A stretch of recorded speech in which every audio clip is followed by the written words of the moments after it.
Bismillahirrahmanirrahim. I welcome all the engineering students, especially the students of Khwaja Farid University of Engineering and Information Technology, and this 21st lecture of Engineering Dynamics. Dear students, we were doing the change in kinetic energy is basically the work done.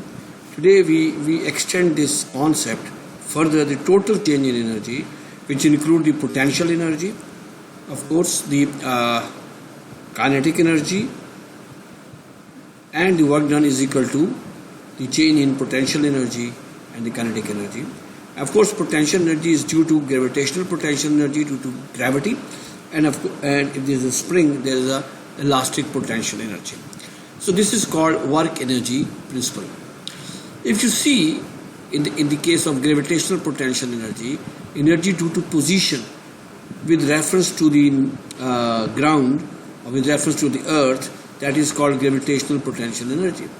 If I bring this body of mass mg of mass m of weight mg from one point to another point to a height of h, so when I release this body from this point, it will come to a certain height at Vg is equal to, if this is my reference.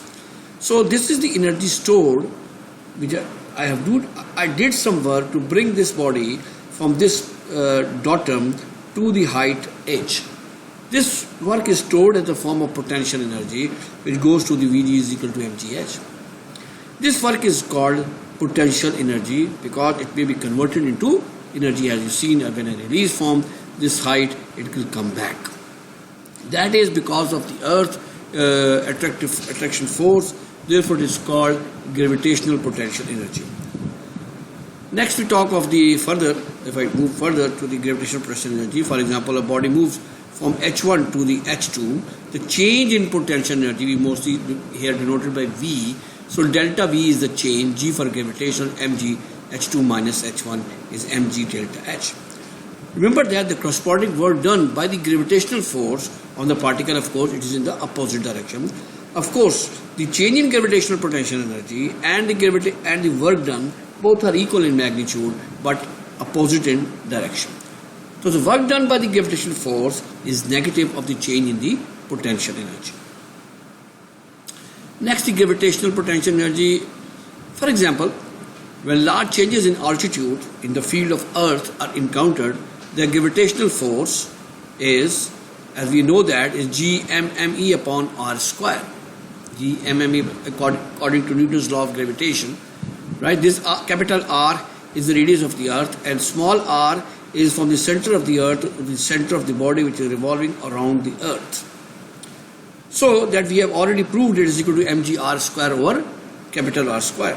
So the work done against the force to change the radial position of the particle from this R1 to R2 in the change Vg2 minus Vg1.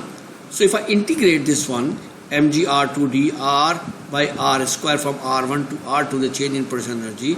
So mg r square is out of the integral, and then I take the integral, which goes r minus 2 by minus 1, and then of course applying the two limits, we get mg R2 is 1 over R1 minus 1 over R2, or you can change the change in potential energy Vg2 minus Vg1.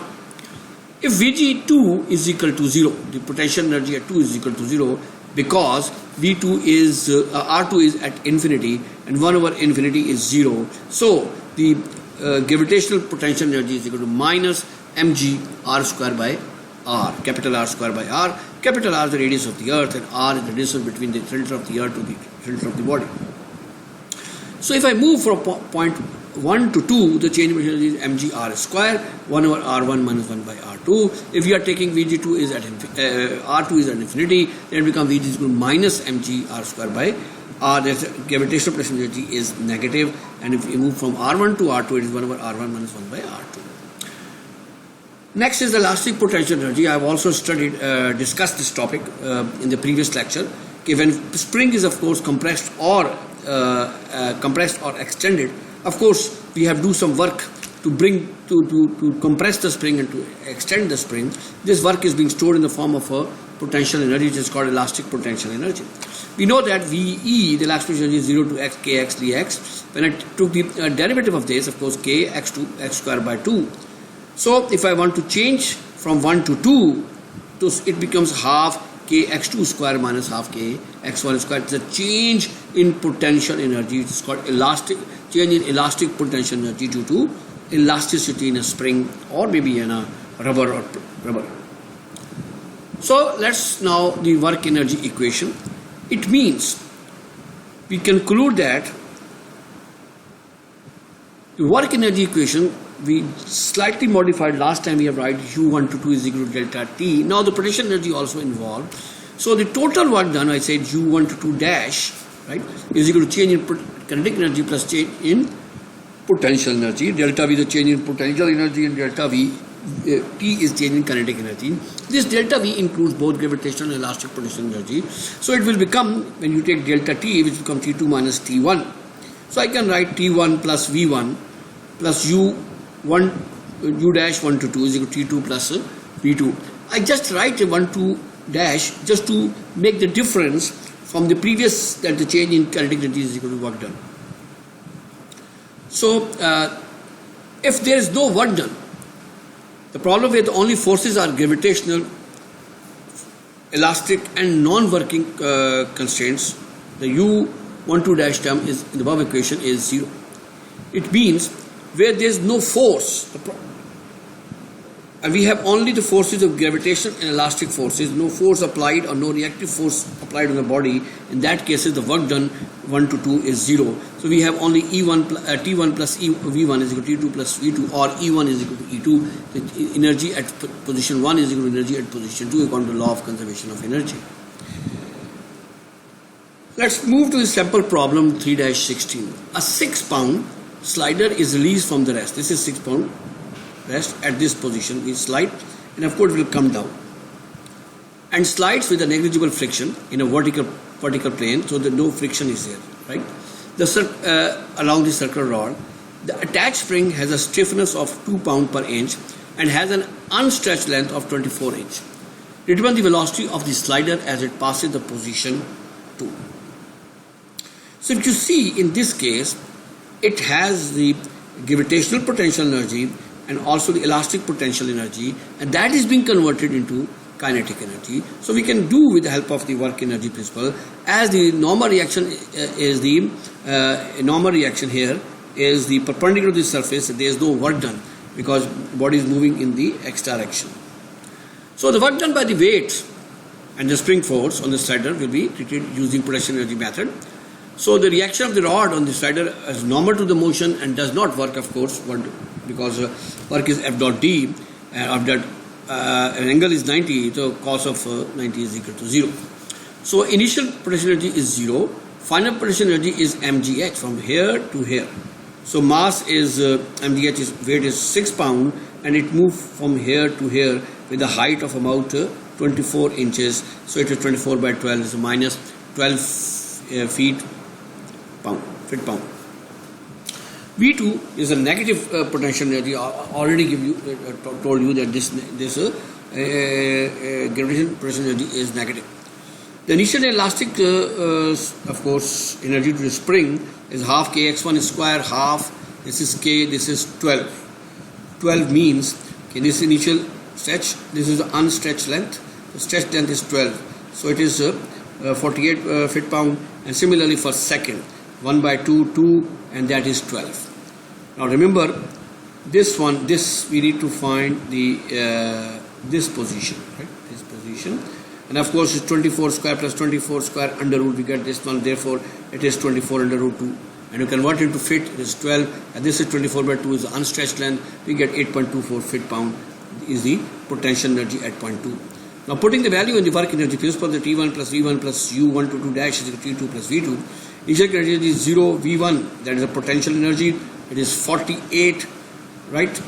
This 48 is the 48. I'm sorry for this. This is 48 V1. The initial potential energy, gravitational potential energy is 0, and that is the initial kinetic energy is 0. At the work done is 0, is half. And then the final potential energy, and this V2 is the gravitational potential energy and this is elastic potential energy. By solving, we get the velocity at point 2 is 23.6 feet per second. So let's move to students to sample problem 3-17. The 10 kilogram slider moves with negligible friction up the inclined guide. The attached spring has a stiffness of 60 Newton per meter and stretched 0.6 meter in position A. Right, stretch position A. Right, so we move from A to C, and because we stretch this cord and this move from this point to this point. A, where the slider is released from the rest. The 250 Newton force is constant and the pulley offers negligible resistance to the motion of the cord. Calculate the velocity of this object at C. So this height is 0.9, this is 0.2, this angle is 30. We stretch with the force of 250 Newton. This is a spring loaded and this is also spring loaded. Move from this point. Spring will be extended and move from this point to this point. From point A to point C. So it's a change in potential energy and there is of course the change in kinetic energy. So the slider and an inaccessible cord together with the attached spring with the analyzed as the system.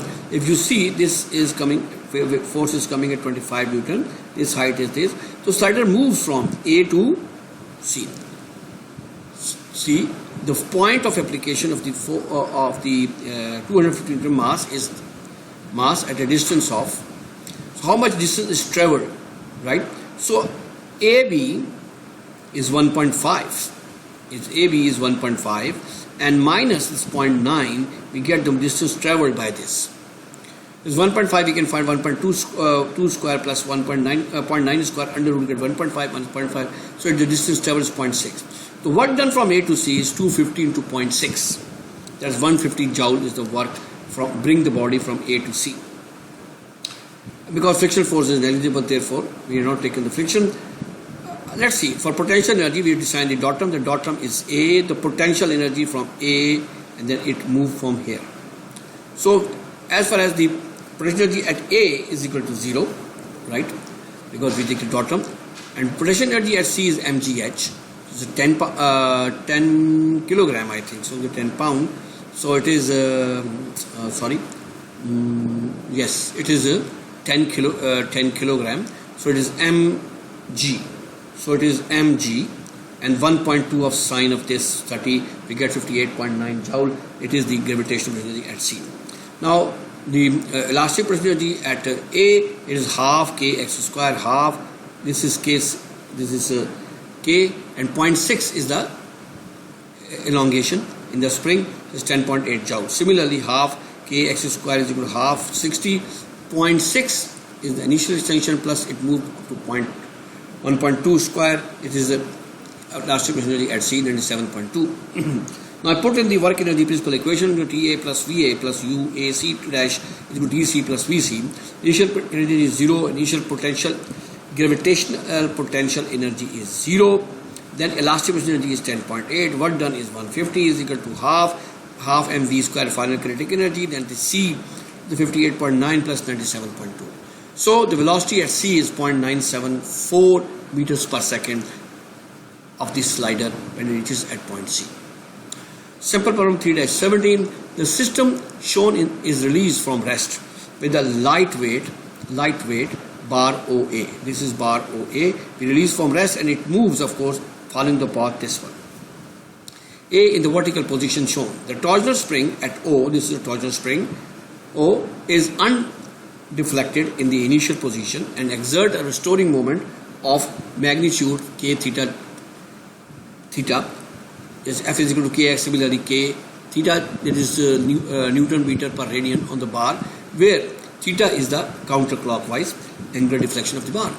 The string S is stretched to point C. This string is stretched to point C. Is this stretched to point C, right, of the bar and slips without friction through a vertical hole in the support surface for the mass. MA is 2 kg, MB is 4 kg, length is 0.5 meter and K theta is 30 Newton meter per radian.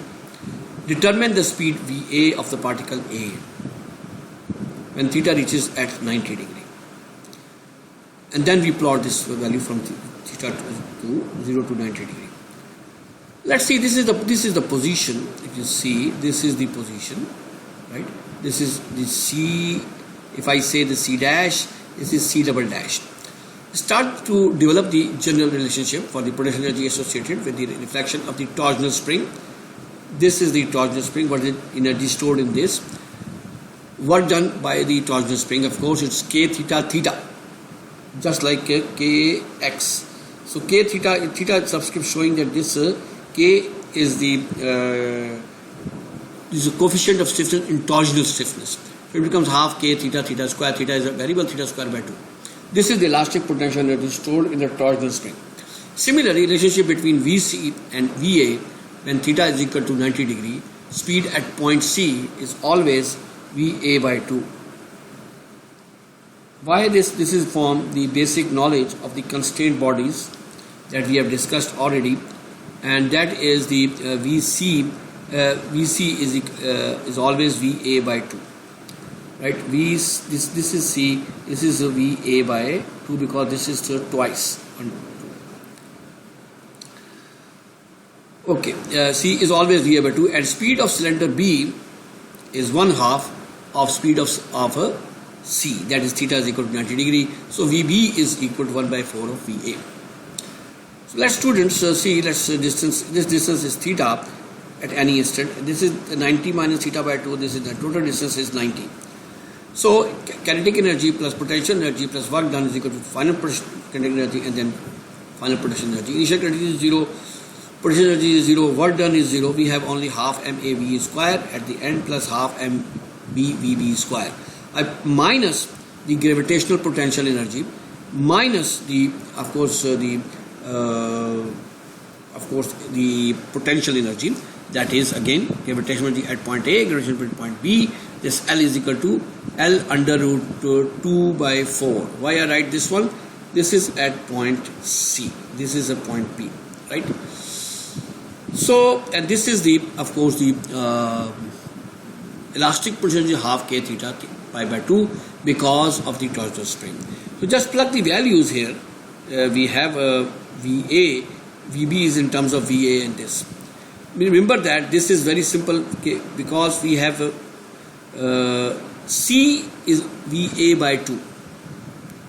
This component C is basically VA by 2. VA by 2, right? Is half of this velocity, VA by 2, because this is at L by 2, right? Similarly, VB is basically is a half of C. So VB is equal to 1/4 by because it twice, right? I put the value, I get the value of VA, which is 0.794 meters per second. Okay, let's move to the next we have to find out the maximum value. So it's the T1 plus V1 plus U1 dash is T2 plus V2. I just plug the values half MAV square VA cos, of course, where we have a maximum value is cos 90 minus theta by 2 minus MGL minus cos theta, MBG 1/2, of course L under root 2/2 minus 2L by 2 sine 90 minus theta by 2 plus half K theta square. Right, here I put the values, but of course now I am taking this 90 minus theta and this. So the positions, by plucking the values of MA, MB, L, K, theta and varying the value of theta, we can find the value of VA versus the theta. VA max is 1.4 meter per second at an angle of 56.4 degree when you plot it. And you know the plotting in this, we have VA is the variable, the second variable is theta. Vary the value of theta from 0 to 90 degree. Remember that when you put the value of theta here, it should be in radians. Okay, dear student, this completes the basic knowledge or basic of theory of the work energy principle. And I have solved the 3 unsolved problems. And you know that now we have the change in kinetic energy, change in kinetic energy plus change in potential energy, which includes both gravitational potential energy and also the elastic potential energy equal to the work done. Work done will be 0 if we have only the gravitational and elastic potential energy and kinetic energy, and the force is either perpendicular or no force is being applied, then work done will be 0. With the help of this, you can solve these type of problems. So next, inshallah, next lecture, I will solve unsolved problems regarding the work energy principle.